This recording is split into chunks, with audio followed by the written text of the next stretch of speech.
बाबा गाडी अगं बाबा. खड्डा. काटा लागेल तसा, हा. काटा लागेल. गुलाब छाटणी झालेली, गुलाबाची घाण काढायची चालली बघा. मॅडम आमच्या ऑलराऊंडर आहे, सगळं आता गँग. व्हायचा कंटाळा आला म्हणून असंच करायचं.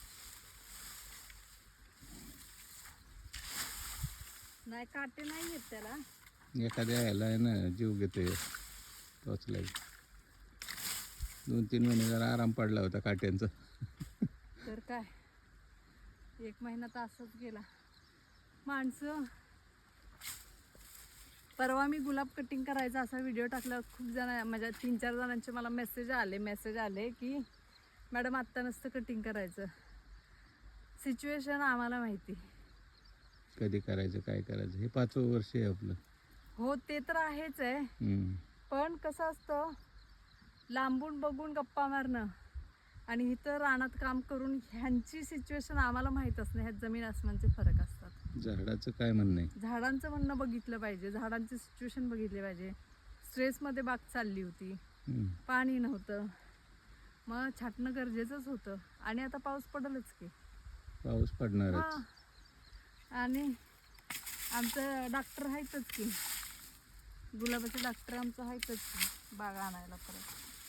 बाग पण लगेच. एवढं मला मात्र पक्क कळलं की शेतीला हजारो चॅलेंजेस आहेत. रोज नवीन लफडे, रोज रोज रोज रोज रोज रोज वेगवेगळं सगळं. आज काय औषध मारा, उद्या काय तोडा, परवा काय लेबर मिळत नाही, मग तर काय दरच नाही. मग असं इतकं मॅनेज करायला लागतं ना सगळं.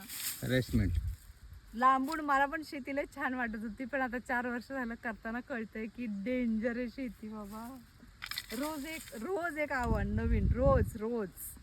रोगांचं आव्हान वेगळं, बाजारपेठेचं त्यातून वेगळं. माणसं शेती करतात. खरंच ग्रेट आहेत बाबा शेती करणारे माणसं. शेतकरी राजा म्हटलंय, ग्रेट म्हटलेलं आहे. का म्हटलंय? तेवढ्यासाठीच म्हटलंय ना.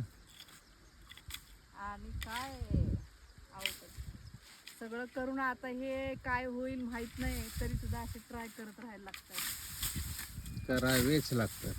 मग काय